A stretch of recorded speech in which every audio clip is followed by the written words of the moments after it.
From the NMSU Department of Journalism and Media Studies in collaboration with KRWG, this is the student-produced News 22, where news matters. Good evening, everyone. I'm Raven Villarreal. And I'm Elijah Carvales. New Mexico State University will soon have a new president. The Board of Regents announced this afternoon they selected Dr. Valerio Ferme. Dr. Ferme most recently served as an executive vice president at the University of Cincinnati. Before that, he was a dean at Northern University at the University of Colorado, where he was taught for 19 years. At NAW, Ferme increased underrepresented faculty. In Colorado, he focused on improving curriculum and supporting underrepresented minorities. Ferme holds undergraduate degrees in biology and religious studies from Brown University, master's degrees in comparative literature and Italian studies from Indiana University, and a PhD in comparative literature from the University of California, Berkeley. Today's announcement did not say when Dr. Ferme will assume office. DACC President Dr. Monica Torres will continue as interim president until he comes aboard. The 2024 election is just around the corner, which means it's time to register. The past Tuesday was National Voter Registration Day. In celebration, both NMSU and DACC campuses held registration booths to encourage students to vote. Both faculty and students believe it's important to make your voice heard. I do feel like I have a really important opinion. I think my voice has a sense of value in this. Your vote is your voice. You can't complain about things unless you have made your wishes known. These voter registration drives are held periodically in hopes of increasing student engagement within our government. Now, let's check what that weather's looking like outside recently. It's been getting a little bit more hotter, in my opinion. Let's go to Heba Hamati next with weather. Thanks, guys. We'll go ahead and look at our current conditions. Today we had beautiful clear skies with a high of 92 degrees.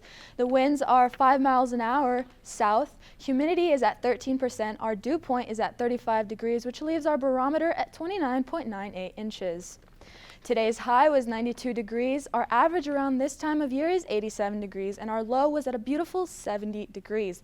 Taking it back to 2005, we had a record high of 97 degrees, and 1968 where we had a record low of 46 degrees. Today there was no rain, so it leaves our yearly precipitation at 3.64 inches. That's all I have right now for your current conditions. Back to you guys. National Hispanic Heritage Month is underway, and NMSU Dance is bringing some rhythm to the celebration. Celebración de la Danza y la Cultura showed off the program's impressive range from Mexican folklorico Latin ballroom to flamenco programs from the NMSU Dance Sport Ensemble. The pride of New Mexico and flamenco students all came together for a Sunday evening celebration. The performances featured special choreography from Abraham Quintiero, the director of dance from the Universidad Autónoma de Chihuahua. Just because we have so much Hispanic culture here, especially in the dance program, most of our students are of Hispanic descent, and I really wanted to make sure that we highlighted them and gave them opportunity to just really shine in their own way. NMSU dance programs will continue working hard to put on exciting new events throughout this fall semester. Now let's stay tuned. With Heb, we'll be back with our national weather forecast.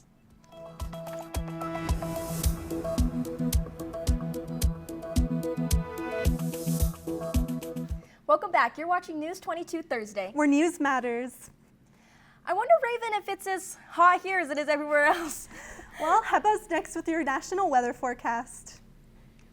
Thanks, guys. We're going to look at your national forecast, but before we do that, we're going to take a look at our live cam here in the city of the Cruces. It's a beautiful day. The sun is shining. The birds are probably chirping. It's a great day to take a walk or take your dog on a walk or take a walk with a friend. You know, go bicycling, skateboarding, or whatever you use as transportation here on campus. Taking a look at my map, my national map for today, we had pretty high temperatures starting here in New England.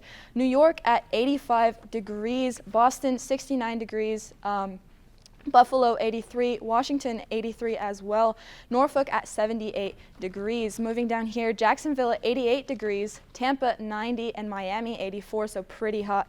Switching gears over here to the West Coast, Seattle is at 66, so pretty cool. Reno is at 71, San Francisco 64, Los Angeles 73, and over here in the Great Plains, Kansas City 92 with a chance of showers, Oklahoma 98 degrees, and our neighbors here El Paso at 96 degrees. So pretty warm temperatures across the board, pretty stable temperatures. That's all I have for right now, but don't go anywhere. I'll be back with your regional forecast after the break.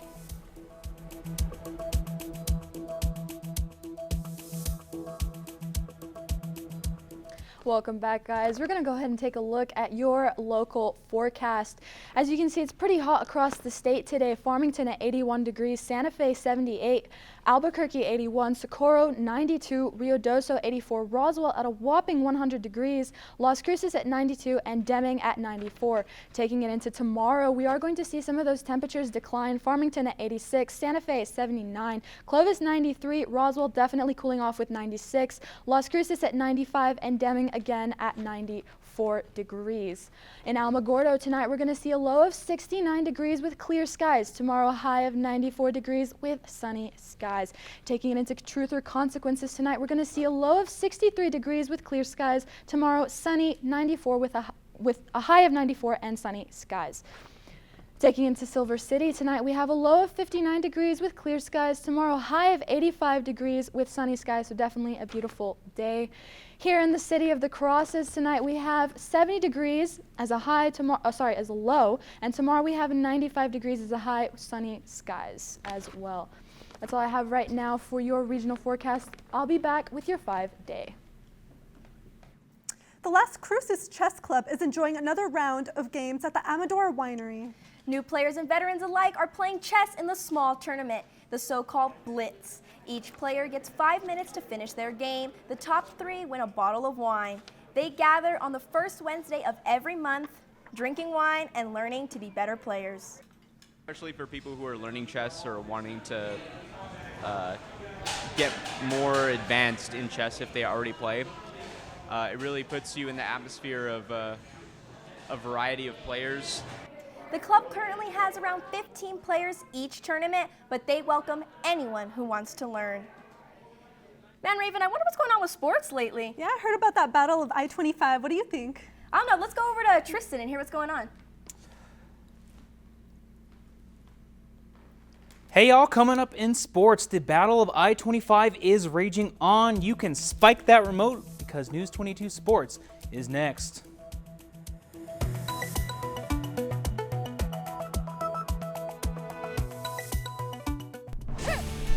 This is KRWG-TV News 22 Sports.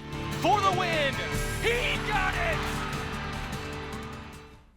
Welcome back. I'm Tristan Tomez, and let's talk sports. Starting off with women's volleyball, after 5 long years, the Battle of I-25 has commenced.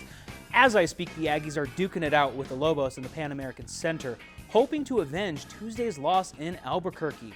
This is the second straight weekend of home games for the Aggies, having swept both Texas Southern and Abilene Christian, but faltering against Arizona State. Now, the Aggies will face off against the Incarnate Word this Saturday in, you guessed it, the Pan American Center.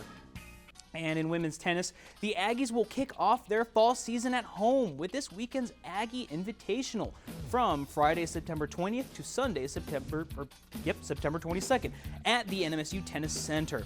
Heading into the season, the Aggies return 5 key players while adding 2 promising newcomers. Leading that charge is Anna Piñava, fresh off an All-CUSA second-team selection in singles. The Ukraine native has been a standout since her freshman year when she earned All-WAC honors. And that's all for sports tonight. Join us for more sports action next week.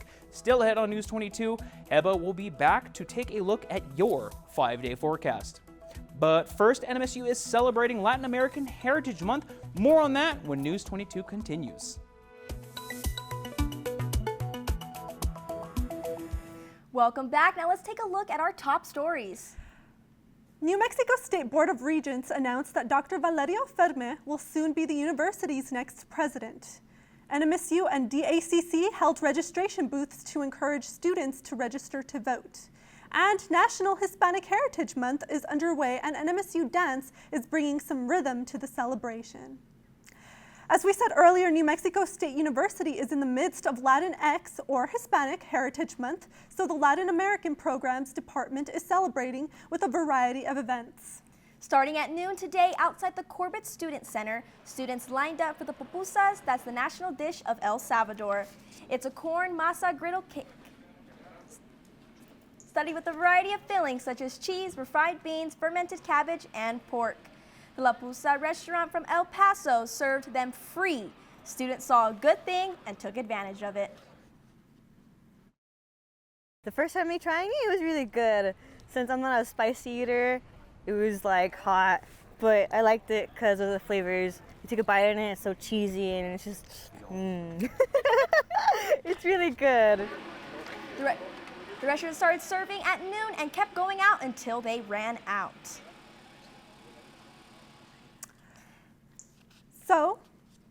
And that's all for News 22 today. Thank you everyone for joining us tonight. Tune in next week for more news. I'm Raven Villarreal. And I'm Elijah Carvales, and from the whole News 22 team, Raven, Heba, Tristan, and myself, have a good night and a great weekend.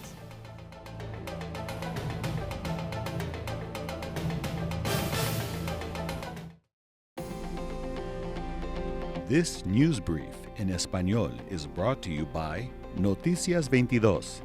La información más completa de Nuevo México, El Paso y la frontera. Noticias 22. Hola, buenas noches. Soy Carmina Conde. Bienvenidos a las breves de hoy con Noticias 22. La Universidad Estatal de Nuevo México ha seleccionado su nuevo presidente, tras una búsqueda nacional que incluyó visitas de varios finalistas de la semana pasada. El nuevo presidente, Valerio Ferme, quien fue vicepresidente ejecutivo de Asuntos Académicos en la Universidad de Cincinnati, fue seleccionado por la Junta de Regentes de NMSU para liderar la universidad en su próxima etapa. La presidencia interna, Mónica Torres, continuará en su cargo hasta que Ferme asuma oficialmente la presidencia. Durante su tiempo en Colorado, Ferme incrementó la contratación de profesores infrarrepresentados y reforzó la colaboración entre estudiantes y organizaciones de la zona de Flagstaff, así como los nativos de las altas llanuras de Arizona. En 2014, Ferme recibió el premio por la Facultad de Excelencia Boulder y en 2017 un premio de la Oficina de Diversidad por su labor en inclusividad. Entre los candidatos finalistas se encontraba Arsenio Romero, quien renunció recientemente a su cargo como secretario del Departamento de Educación Pública de Nuevo México. Romero presentó su renuncia poco más de una semana después de ser nombrado finalista para la presidencia de NMSU. La gobernadora Michelle Lujan Grisham agradeció su servicio al Estado y expresó sus mejores deseos para sus futuros proyectos. Ayer por la tarde, Doña Ana Community College fue la sede del evento del Día Nacional de Censo Electoral. Estudiantes mayores de edad fueron invitados a registrarse para las votaciones del siguiente 5 de noviembre. NMSU invita a sus estudiantes y residentes de Nuevo México a registrarse para las votaciones. Recuerden que tienen hasta el 8 de octubre para registrarse. No esperen el último momento para hacerlo. Eso ha sido todo por hoy. No olviden seguirnos en nuestras redes sociales. Nos vemos la próxima semana.